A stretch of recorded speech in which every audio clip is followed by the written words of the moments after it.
My name is Mackenzie Templeton. I'm the Development Director at Bridge, and I'm excited to welcome you all here today.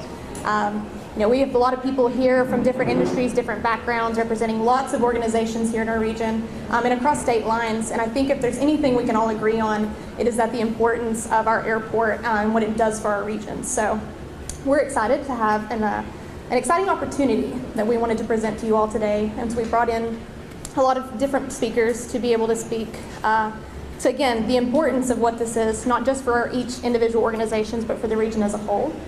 So I want to get straight into that. First, I want to introduce someone who absolutely experiences firsthand every day the importance of our airport and the growth. And that is going to be Miss Ali Evangelista, who is our,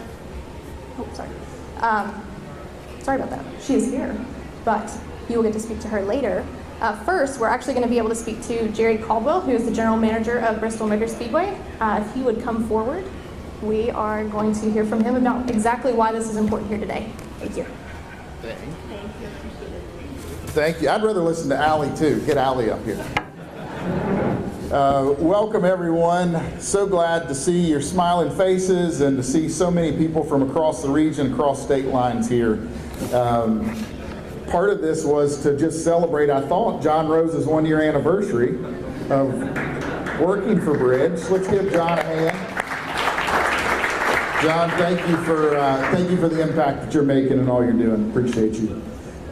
Today is a very important day. It is wonderful to see everybody from across the region, but today's about the quality of life of this region. To make an improvement in the air service here has a tremendous impact. We have a great airport. We are blessed, and Gene Cossey will be up in just a minute to share some more information. We are blessed with a wonderful airport, but this is an opportunity to make it even better and to improve the quality of life around here. The benefits of what we're talking about today will reach from Northeast Tennessee to Southwest Virginia and beyond. We know that tourism dollars, as my buddy Mark Ezell from the Commissioner of Tourism for Tennessee says, they're real dollars. And tourism dollars make a huge impact. Lower fares for travelers here, greater access to major markets, and access from those major markets into the Tri-Cities. But more than that, this is another opportunity for us to all work together, to work across the region, companies and communities on both sides of the state line for the benefit of all. And we know how important that is. We do a great job of that here, and it continues to get better every year. And as you'll hear, this opportunity can only be realized if we do work together. This requires investment, and it'll require terms of the investment that are really, really good. It's a strong return, but it will require us to work hand in hand. The benefits of the region-wide, from Sullivan County where the airport is based, to the rural communities where the outdoor tourism is based, the benefit will be great. And I'm happy to see representatives again from the tourism industry, from private sector, from elected officials, all working hand in hand from Tennessee and Virginia. I'm pleased to see the private sector leaders that are here that continue to step up time and time again. Our airport is strong because of the elected officials in this area and their commitment to that, and it's so great to see the private sector step alongside. My friend Brian Nolan will be up in a few minutes to talk about how you can add your support, but first, to talk in more detail about what this means to the airport, I'd like to invite up Gene Cossey, CEO of Tri-Cities Airport. Gene? Thank you, Jerry. Well, good afternoon, everybody, and thank you for coming out. I really appreciate it, and I know that the team from Bridge and my team all really appreciate y'all showing up and being here. I think to go to the importance of this, I want to go back to, I just realized earlier talking to folks, in February it'll be 6 years that I've been here. And one of the things when I first got here 6 years ago that I realized right away, and I love about this region, is it has a very strong underlying culture of what I'd call rugged individualism. We do things, we do it on our own, and you know, we're going to make it happen one way or the other, whether or not anybody else is on board or not. And I see that all the time with people developing new things and just all the efforts that go into all the development and all the improvement we have around here. One of the challenges, though, at the airport is with that rugged individualism was kind of there in the airport too, and previously, they never came out and asked for help. And unfortunately, there's a lot of things that we can't do as the airport. There's a lot of laws and rules and regulations that don't allow us to do things around air service development. They don't allow us to negotiate directly with airlines. They don't allow us to offer incentives. They don't allow us to do anything that could be perceived as giving favoritism to one airline over the other. Now the thing is a outside party or a group of outside parties absolutely can.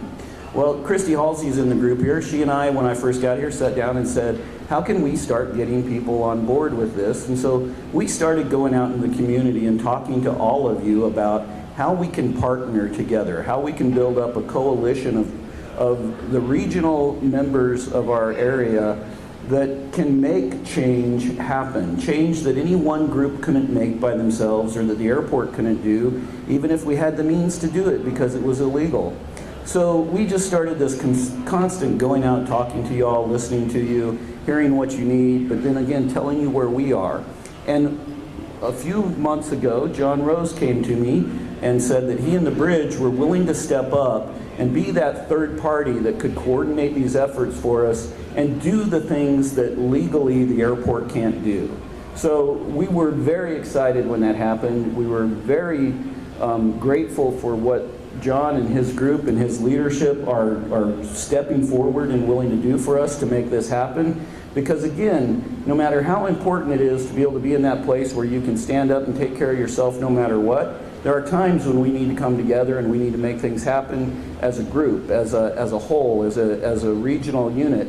And I think John and his folks are able to do that for us, and I think that they're going to be able to make us take that next step forward. So it's very important that we build that relationship and build that partnership, not just with each and every one of you and everybody you represent, but also with John and his group and how we can all come together under that umbrella to make things change. Now the great news about that is around the same time John volunteered to do that, we had interest from an airline that said, if you can put together folks and you can build up some incentives for us, we'll come. And so that's what we're going to talk about today. And I'm excited about this, and I just, again, I can't say enough about how important that regional partnership is and how much that the bridge and John and his group are able to glue together that partnership and put us in a position where we can make a lot of change. So I'm very excited about that. Thank you all for being here, and I hope you learn a lot, and I'm always available to answer questions. So once this is over, I think we'll all be hanging out. Come talk to me.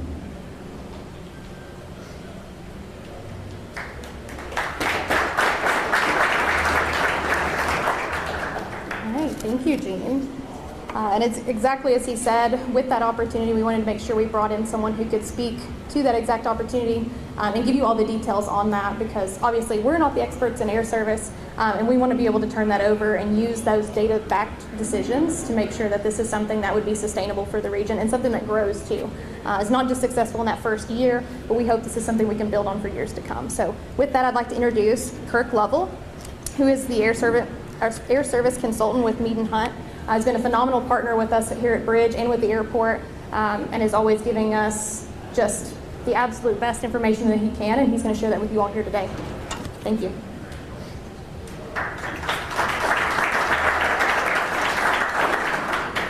Good afternoon, everybody. I have a habit of walking away from the podium, so if I do and you cannot hear me, raise your hand or shake or tell me to get back over here. Again, my name is Kirk Lovell. I am with Mead & Hunt. I do want to, before I start on this, this is really about explaining how the airline industry has changed and why it's more important than ever that communities come together to grow air service. The airline industry is a business with a mobile asset. They go after opportunities where they can generate the most money. And when you have all opportunities looking the same, the things that set you apart is what's called an MRG, minimum revenue guarantee, or money from the community. This is a long-term process that takes everyone coming together.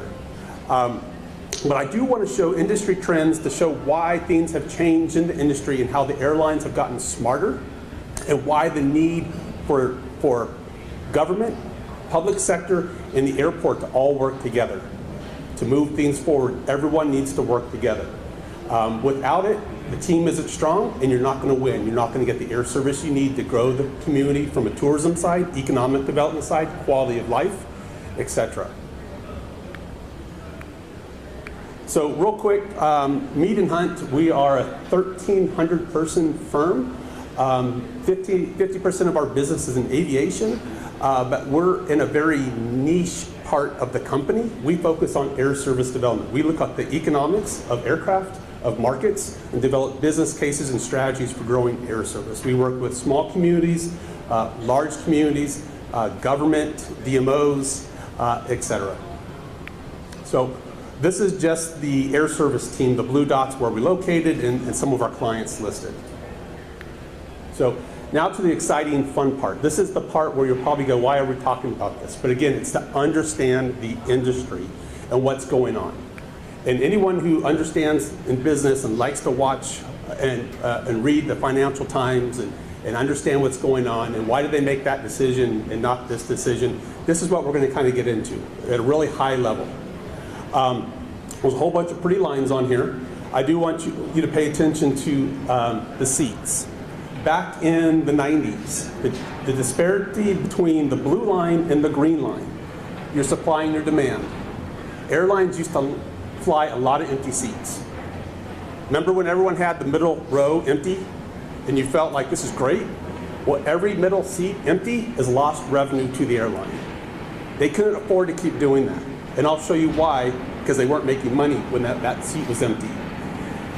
You'll notice through different things, mergers, acquisitions, bankruptcies, capacity around the Great Recession was pulled out. You can see the green line dips. Airlines got smart and they realized, okay, when we go buy airline X, we don't need to keep all their capacity. We can go park it. There's this thing called Economics 101, supply and demand. You reduce the supply, demand increases, you can raise your prices. That's what the airlines did. They realized, oh, if we do this, we can make money. And they keep doing that. COVID gave them a better excuse to even reduce more supply as demand started to take off when people started working from home, doing leisure, I think that's what we're still calling it, and other things. So the airline industry keeps getting more and more aggressive. So let me advance here. Why were they doing that? Managing supply and demand to drive load factors is to make money. In the 90s, early 2000s, they weren't very good at making money. They had all that excess supply. Then they realized we don't want the middle seat. We don't want two guys to have a middle seat. We want three broad-shouldered guys sitting side by side so they're really cozy and comfortable. They started realizing that, they started making money. The airlines now realize that we need to get back to this model.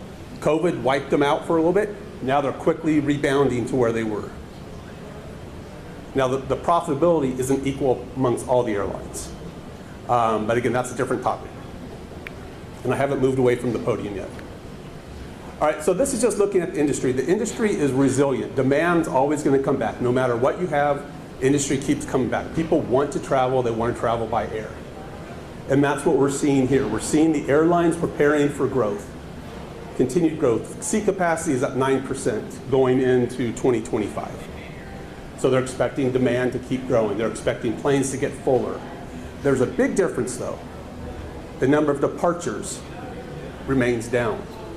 How can seats go up? Departures go down? Different size aircraft. Things are changing. And we don't have as many small planes. That's what this is showing. So remember when everyone would fly, there were 50-seat regional jets everywhere. Well, those are slowly going away. Those planes are even fuller. It's harder to find a seat. The prices are going up. Those planes are being replaced slowly with bigger aircraft. If you don't have a market that can fill that aircraft, you are not going to get air service.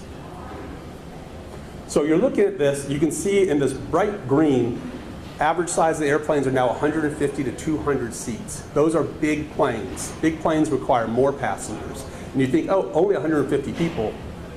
But 150 people every single day of the year, and if you want 2-3 flights a day, now you're getting a really large number. And I always love the thing when people say, I know somebody that goes to California, they go to LA, well, how often? A couple times a year? Okay, well, how about the other 365 days? So again, it takes the community to build a strategy to support this. But this is a challenge. Okay, here's a bigger challenge. Our competition. We have local competition, but when the airlines look at the US, they're looking at all of these dots. Where can I put my asset to make the most money? So where can I put my airplane to make the most money? The blue dots are the airlines that have recovered in capacity compared to 2019. The red dots are the airports that have not. The blue dots want more air service. They want to continue growing. The red dots have airport directors stressed out, fear of losing their jobs, communities really aggravated with everybody because they can't get from A to B. So those communities have gotten very, very aggressive on how do I get air service. Minimum revenue guarantees is what people are coming together and starting to realize they need to do. There's communities that are way ahead of us. There's communities that are so far behind us, but this is the opportunity for us. So we need to keep this momentum going forward. But again, the blue dots are doing the same thing. Now I get air service. I've proven the case that the demand is in my market. How do I keep growing that demand? And how do I get those aircrafts before those red dots do or the other blue dots do? Minimum revenue guarantees. So looking at carriers, who do you focus on I'm sorry, the graphs are going to get more and more detailed. But who do you focus on the strategy when you're trying to grow air service? Okay, you can see a seat capacity up on the top. The big four are American, Delta, United, Southwest. Big four just because in terms of overall size, aircraft, number of seats. Their aircraft are getting larger and larger. They're cramming more seats on the aircraft. However, their number of departures have reduced. So flying bigger planes, less frequencies. There's a lot of economics around that in terms of if you do this, put more planes, more people on a plane, you actually need less pilots, which reduces your cost, and you get more unit per revenue on your seats in a bigger plane. But it's hard to focus on them. While they have the most aircraft, if they're not increasing departures, and also they're getting rid of 50-seat RJs, they're a hard target. But they're also now all going after minimum revenue guarantees. Some of the airlines say we don't take MRGs. They take another form. Some will take $1 million in marketing funds. Others will take, will you pay for all of my startup costs, which could be millions of dollars. Startup costs, infrastructure at the airport, the actual planning of routes, so that the labor cost or management cost. But ultimately, it all falls into the MRG bucket. All things the airport cannot pay for and cannot do under the revenue use guidelines. So when you look at this list, you want to go for the folks who are actually adding departures, who are adding frequencies. But you have to be very, very careful on who you're going after. Some of them only fly 200+ seat aircraft. Way too big. We would like to get there, but there's too much risk in that. So we want to find someone who's more in that 150-ish range for this type of market. That's the way to start.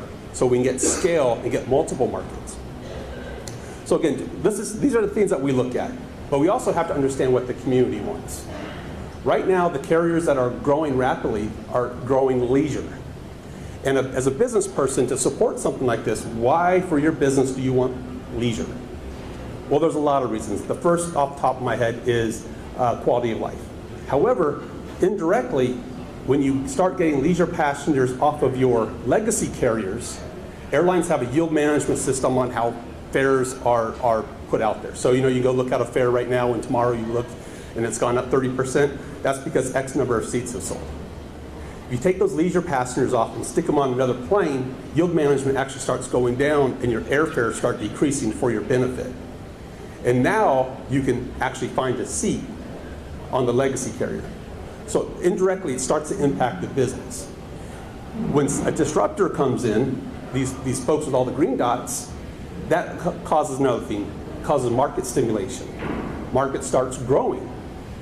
The legacy starts seeing that and see, well, there is an opportunity in the tri-region. So we're going to add capacity. Now you start getting growth. So you need a disruptor to come in and change the whole industry and change this market.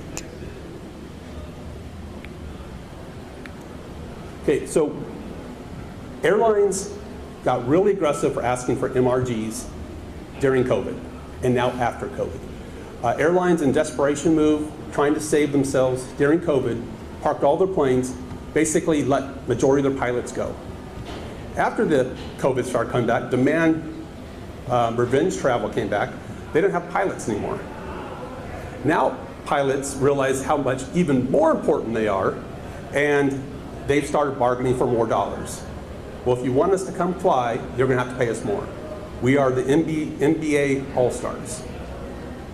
So what's happened across the board is costs are going through the roof. And I'm sure anyone in here, your costs are going up also. But these costs aren't going away. And how do you absorb these costs? Same way Starbucks does. You raise the price of a cup of coffee. They're raising the prices of their fares to offset this. So our fares are going to keep going up until we have a disruptor to come in. Just to give you an order of magnitude, these are some of the labor agreements that have recently been voted on and accepted and are now in place. They're driving those pilot and crew costs up.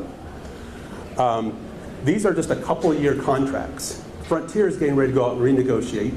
It's also causing the flight attendant crews and all the other labor groups to come out and ask for more money as well.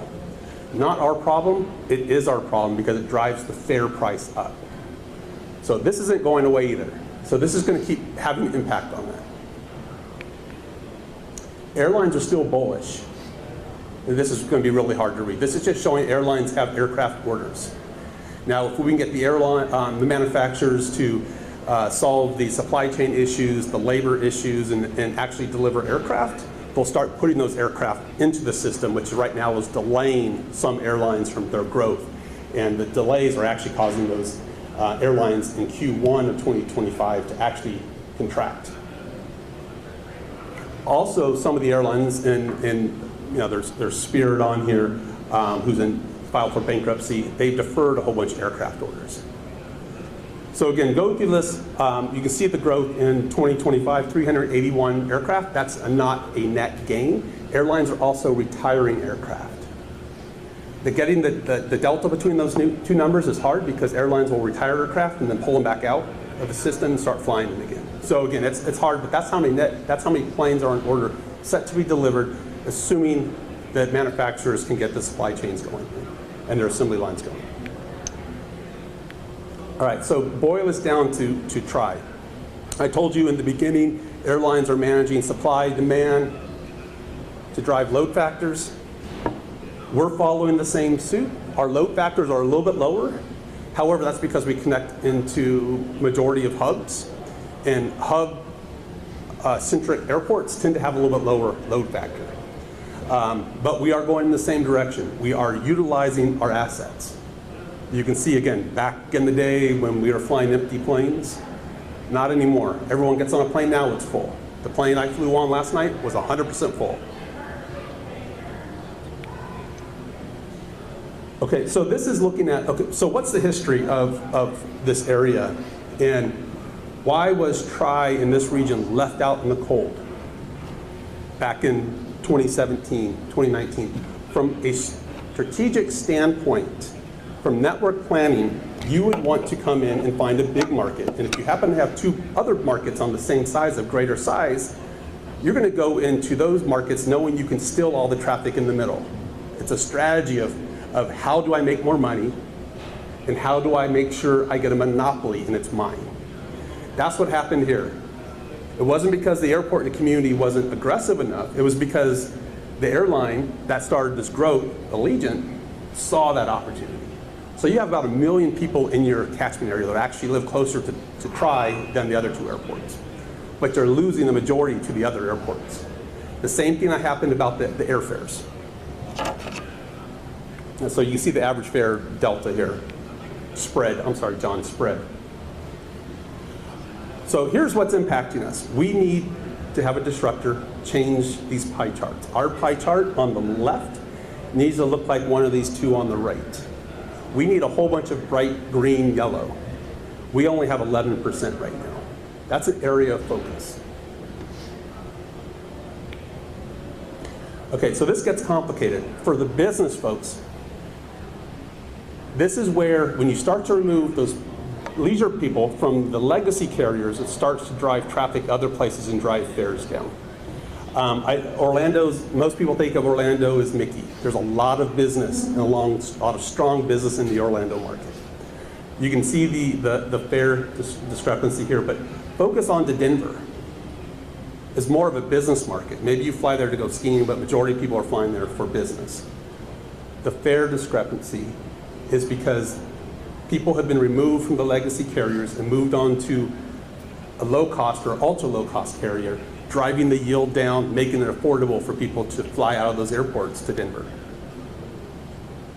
It's an interesting concept, but that's what happens. It takes time for this to occur, but this is what starts happening when fares start going down. Passengers going up and net revenues actually increase. Okay, so here's a good story, and this is where we are today. And I said there's some markets that are way ahead of us. There are some that are nowhere near us in terms of getting started, but we're here today. Way back in the day, and I think their dollar amount is in here too. Or I took that up. Oh yeah, 500,000, that's now chump change. That's pocket change. You're never going to get that again. But Asheville pulled together a coalition in 2001 to grow air service. The air service trend drastically changed 15 years later. So this is a long-term endeavor. And the market now has taken off because the group came together with the airport as the lead on the strategy for air service development, and the community supporting it and putting their effort and then using that air service, things started happening. But until a coalition like this, which is now under John and the bridge, we can't start making that momentum. So the prospects are great that we are here today, and John and team have stepped up to help us out. So what are some communities doing? So there are state levels that are throwing money at air service because they realize air service is economic development, and they realize the importance of growing it. From a tourism side, it's important to grow your base, or else you keep getting the same visitors over and over again, and eventually that spend decreases. You want net new visitors coming in the market because they spend more money. IEDC, which started under Mitch Daniels, $10 million is what they have in their fund, budgeted. We just did a deal with Aer Lingus, $13 million MRG, Indianapolis to Dublin. They go out and find the additional money, but they've also done 3 other deals this year, worth over $20 million. So again, these are just guidelines on, this is the minimum they want to spend, and this is what we're competing with, especially when there's one asset. When you're going after one plane, and you have an opportunity to go after $10 million or zero, if the business case is the same, but you throw $10 million on top of it, as an airline person, I'm going after the $10 million. Jobs Ohio, they will give up to $1 million per route. You want to fly from here to Orlando? $1 million. Here to LA? $1 million. They fund this through their liquor tax.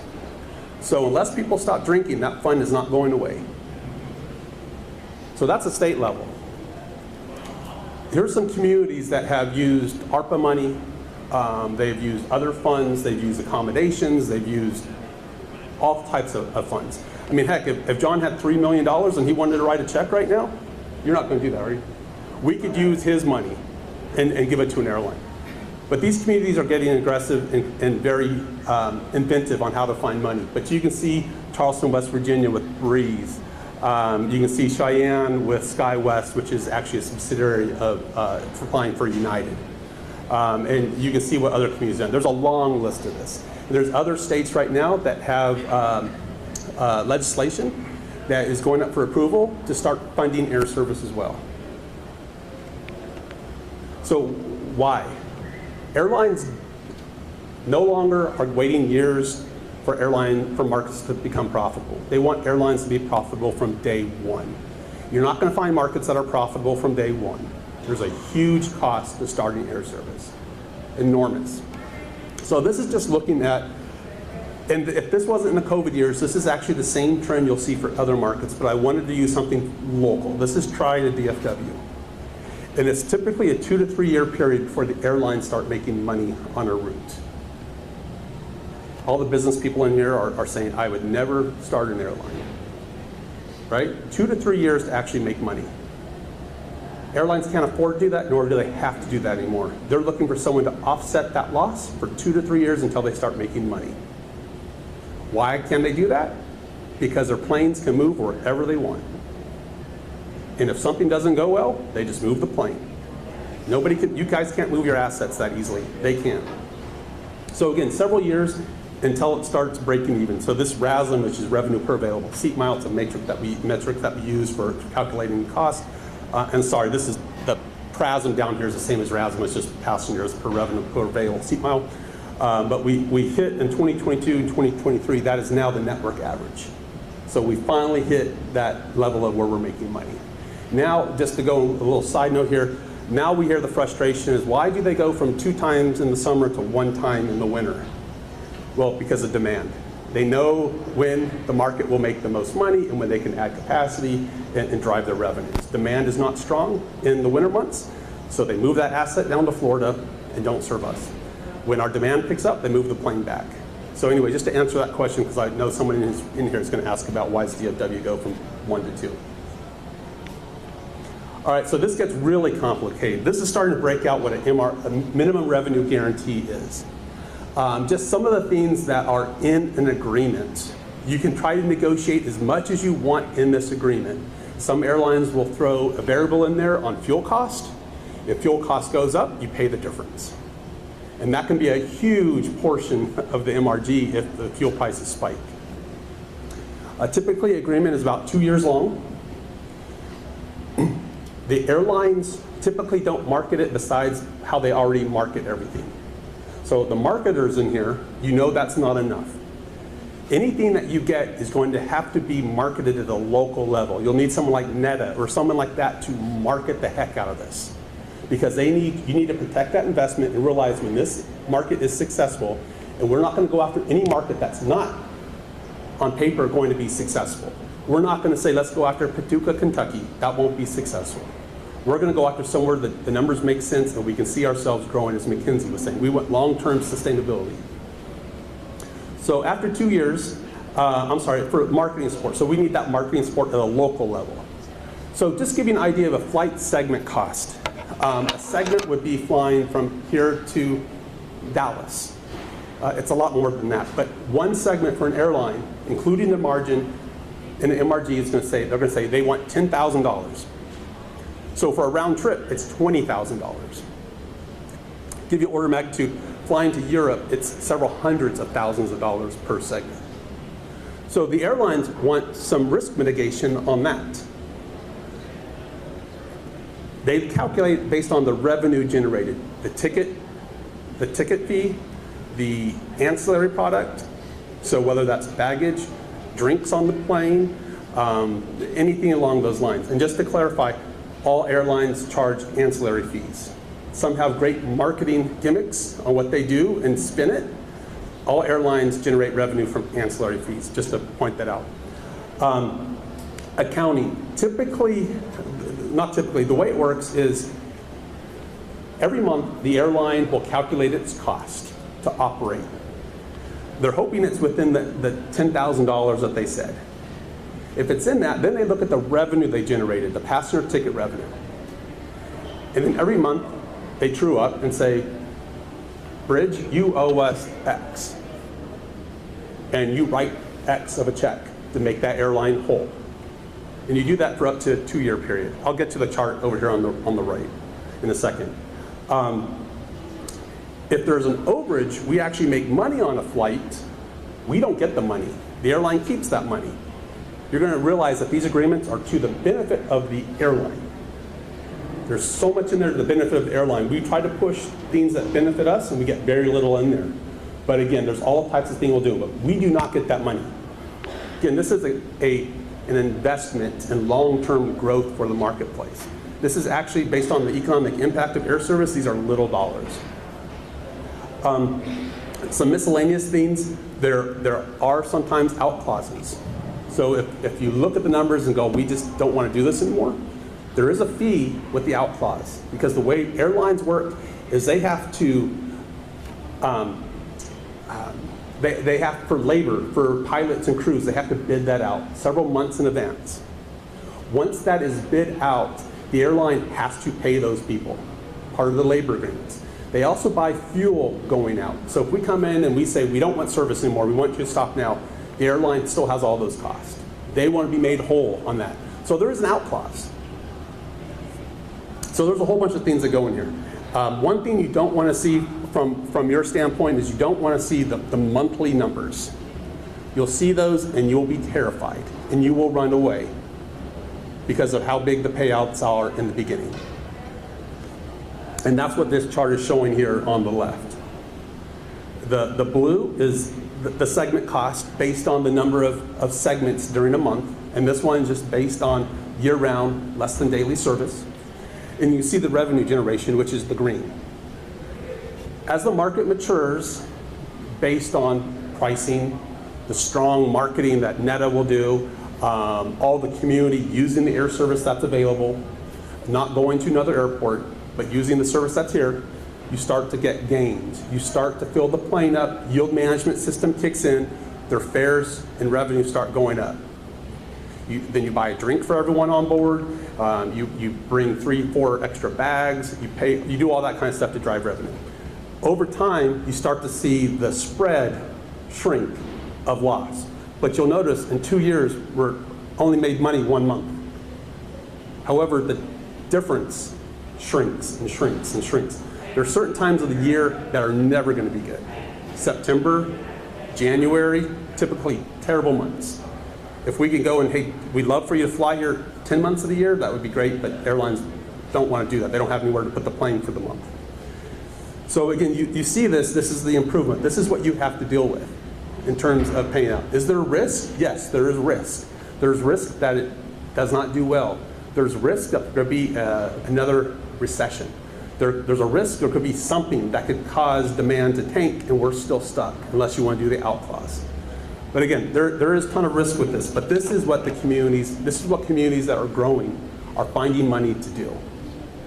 Now, the dollar amounts range all over the place. No, the $500,000 of the world, that doesn't exist. Before COVID, you could get into a market, you can get into an airline with $1 million. You saw Jobs Ohio does $1 million per route. When the airline comes in, they're doing multiple routes. Basically, they're getting millions of dollars of MRG support. Now we're looking at the numbers of $2 million. That doesn't include the marketing support. So it's a huge investment. But again, for the community to grow, to benefit the business community, drive fares down, economic development, tourism, this is the type of investment you need. Similar to when you make an investment to have a business relocate in the region. You give tax abatements, you give other types of credits. The airlines realize they should be asking for this too, and they're getting it. So again, by having the bridge available to start taking those funds, this is a huge game changer to actually to help realize Tri-Cities, the airports and Gene's vision and the strategy that they set forward. So again, thank you very much. Hopefully everyone got all of that. You don't have many questions, but if you do, I will be around all night long, happy to answer questions. Thank you. Mackenzie?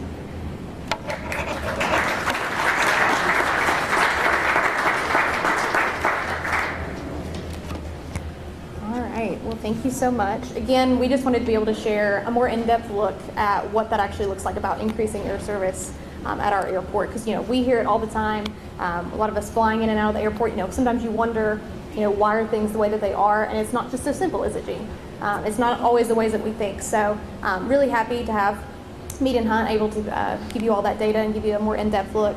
And now I'd like to invite up Dr. Brian Nolan to also speak to how you all can get involved, because like he said, it takes the whole community wrapping their arms around this for this to be a success. Well, Mackenzie, thank you. And I also want to thank Kirk. I felt like I sat in a master class. In many respects, I feel like I'm back on campus learning about how portions of the economy move and the intricacies of industries. But as you look at the intricacy of that industry, let's talk about how that industry impacts the quality of life here across our region. The ability to grow the infrastructure at the airport, the ability to bring more people to our region, and to make more opportunities available to the people of this region helps every single person in this room. It helps us at the institution to attract students to the university. It helps local business and industry grow your customer base. And we all know that tourism is one of the aspects that makes this section of our country so strong, bringing people to see the beautiful asset that we call home here in Northeast Tennessee and in Southwest Virginia. And as a member of the Bridge Board of Directors, we're excited to have this opportunity to partner with Tri-Cities Airports and Mead and Hunt to bring these opportunities to the region. $2 million is a significant investment, but as you saw, it's an investment that makes a difference. And I want to thank the Sullivan County Commission for being the first in the region to step forward and lead, and with their $240,000 investment to help bring opportunities possible that others can follow. John's going to talk a little bit about how the details of this all fit together, but I think from our perspective as business leaders, as members of a community, this is an opportunity for us to make a long-term investment. And sometimes those long-term investments require the ability to dream bigger dreams. We're standing in a space that if you were to say a decade ago that we would have this asset here, many wouldn't have thought that would have been possible. But leaders in this community had a big dream that came to life, and we're seeing that around us, a regional tourism asset that's going to benefit all of us. So the investment to bring additional opportunities to the airport not only benefit our region, but they benefit the people who call our region home. And it's now my pleasure to welcome someone who's celebrating his anniversary, not his real anniversary, but his work anniversary, to talk to you a little bit more about how these pieces fit together. John?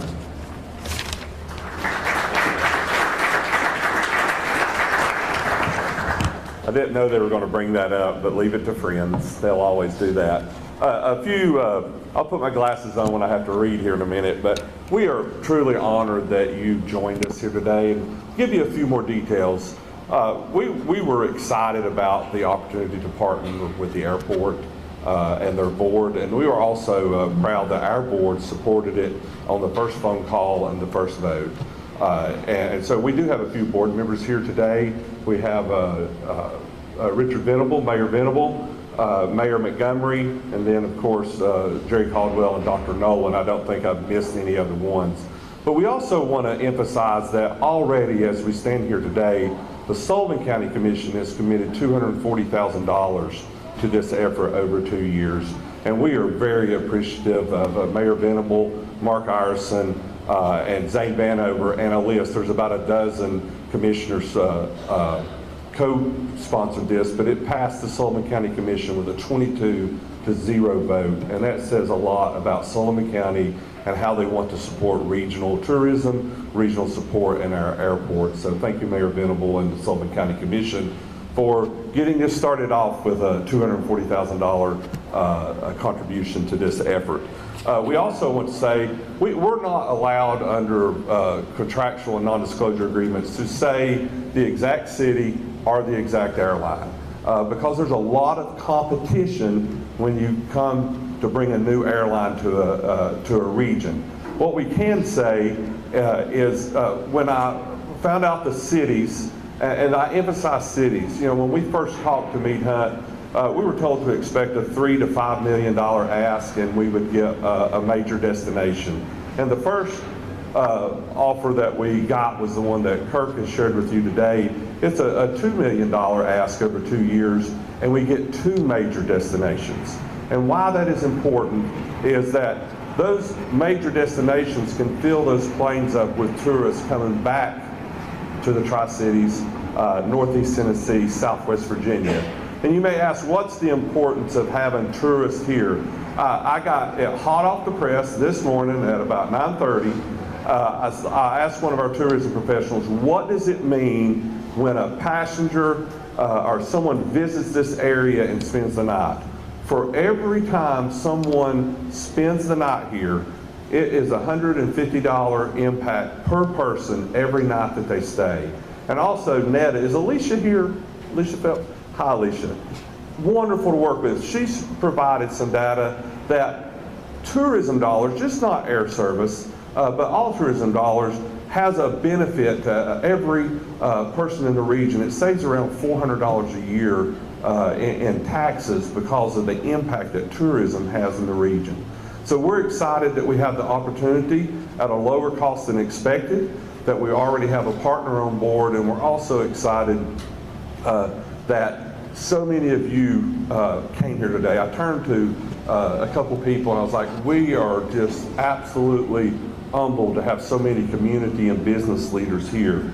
We had a few, when you reserved your space for this event, we gave the opportunity for you to ask some question, to give us a question to ask. Most of them were answered today, but I would like to ask two of them that didn't get answered, and the first one will be for Kirk. Kirk, what would be a typical timeline based on who we're working with now? If we raise successfully the $2 million, what would be a typical timeline, or hypothetical would be a better way to say that? Well, you said typical timeline. Yeah. A typical timeline could be years. I have one client that took over a decade, but we have an opportunity now. We could see something within 6 months or a shorter time frame than that. There's a right time to start air service for certain types of markets, and that timeline fits the sweet spot of starting those markets. If we miss this opportunity, it could be 10 more years. Thank you very much. And the other two questions didn't get answers because I'm the one that posted them and wrote them down. So I wanted to make sure that I didn't forget to give a little more information. And one of those is what's needed to move the project forward.